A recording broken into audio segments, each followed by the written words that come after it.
Assalamualaikum warahmatullahi wabarakatuh. Siswa dan siswi semuanya, selamat berjumpa kembali. Pada hari ini kita akan belajar mengenai unsur-unsur dalam cerita imajinasi. Apa aja unsur yang terdapat dalam cerita imajinasi? Yang pertama ada unsur intrinsik. Apa itu unsur intrinsik? Unsur intrinsik adalah unsur yang membangun karya sastra dari dalam. Selanjutnya, bagian-bagian yang ada dalam unsur intrinsik, yang pertama itu ada tema.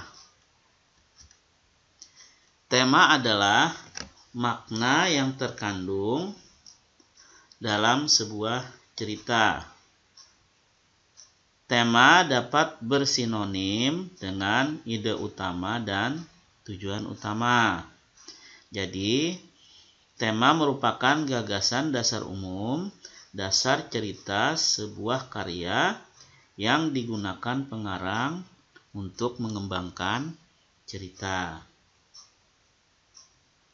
Tema yang sering diangkat dalam karya adalah masalah kehidupan. Masalah tersebut bisa berupa pengalaman bersifat individual dan sosial. Nah, jadi itu. Selanjutnya ada latar. Latar atau setting adalah rangkaian cerita atau peristiwa. Jadi latar ini ada 3. Yang pertama, latar tempat adalah terjadinya peristiwa-peristiwa yang diceritakan dalam karya fiksi. Yang kedua, latar waktu adalah berhubungan dengan masalah kapan terjadinya peristiwa-peristiwa yang diceritakan dalam karya fiksi. Yang ketiga, latar sosial adalah berhubungan dengan perilaku kehidupan sosial masyarakat di suatu tempat yang diceritakan dalam karya fiksi. Nah, selanjutnya itu penokohan.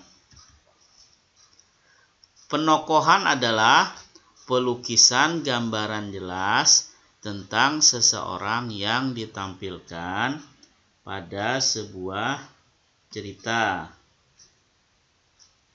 Selanjutnya, sudut pandang atau point of view. Nah, jadi sudut pandang adalah cara pandang yang digunakan pengarang sebagai sarana untuk menyajikan tokoh, tindakan, latar, dan berbagai peristiwa yang membentuk cerita. Nah, jadi sudut pandang ini ada 3. Yang pertama, sudut pandang orang ketiga adalah seseorang yang berada di luar cerita yang menampilkan tokoh-tokoh cerita dengan menyebut nama diri atau kata ganti orang ketiga. Misalnya, Delia, Rahmat, ia, dia, dan mereka. Yang kedua, sudut pandang orang pertama adalah seseorang yang terlibat dalam cerita. Ia adalah si aku atau saya, tokoh yang mengisahkan kesadaran diri sendiri.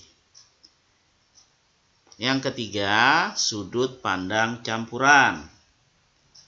Nah, pengarang menggabungkan penggunaan sudut pandang orang pertama dan sudut pandang orang ketiga. Selanjutnya, amanat. Apa itu amanat? Amanat adalah pesan yang ingin disampaikan dalam sebuah cerita.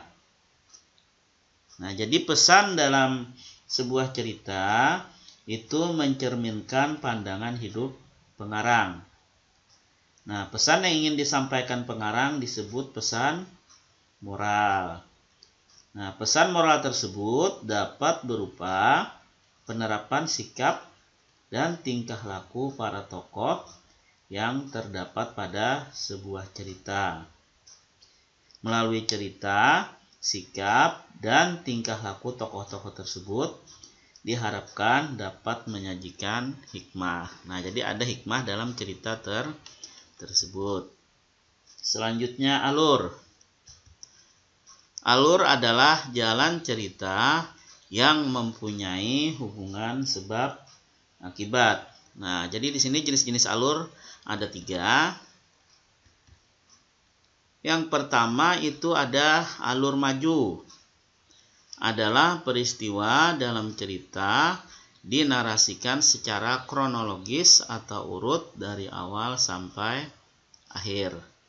Nah, jadi ceritanya itu dari awal sampai akhir. Yang kedua, itu ada alur sorot balik atau mundur. Adalah peristiwa dalam cerita dinarasikan dengan membayangkan masa lalu. Jadi ceritanya ini menceritakan tentang masa lalu. Yang ketiga, alur campuran atau maju mundur. Adalah peristiwa dalam cerita meloncat-loncat antara masa lalu dan masa kini. Selanjutnya, tahapan-tahapan alur cerita. Nah, jadi yang pertama itu ada perkenalan. Penulis memperkenalkan tokoh-tokoh dan latar cerita. Yang kedua, konflik. Tahap ini adalah ketika mulai timbul permasalahan antar tokoh. Yang ketiga, klimaks. Tahap ini adalah ketika masalah memuncak. Nah, jadi permasalahannya semakin rumit. Yang keempat, anti klimaks. Tahap ini adalah ketika masalah mulai menurun karena sudah ada penyelesaian. Nah, jadi permasalahannya sudah menurun. Yang kelima, penyelesaian. Nah, jadi tahap ini merupakan akhir cerita. Akhir cerita dapat berakhir bahagia, sedih, atau dibuat menggantung. Nah, jadi itu. Selanjutnya yang terakhir, ini ada konflik. Nah, jadi unsur intrinsik yang terakhir adalah konflik. Apa itu konflik? Konflik adalah sesuatu yang dramatik. Konflik akan terjadi apabila tidak ada kesepakatan di antara dua pendapat dari pelaku cerita. Nah, konflik dibedakan menjadi 2, yaitu konflik internal dan konflik eksternal. Konflik internal adalah konflik yang terjadi dalam diri seorang tokoh. Konflik eksternal adalah konflik yang terjadi antara tokoh dengan sesuatu atau tokoh lain di luar dirinya. Nah, selanjutnya kita lanjutkan. Itu yang kedua, unsur ekstrinsik. Nah, yang kedua inilah unsur ekstrinsik dalam cerita imajinasi. Apa itu unsur ekstrinsik? Unsur ekstrinsik adalah unsur yang membangun karya sastra dari luar. Yang pertama, ini ada bahasa. Nah, jadi bahasa merupakan sarana yang digunakan dalam karya sastra. Nah, bahasa yang digunakan dalam sebuah karya sastra dipengaruhi oleh bahasa pengarang. Nah, jadi unsur bahasa daerah dimungkinkan masuk ke karya sastra tersebut.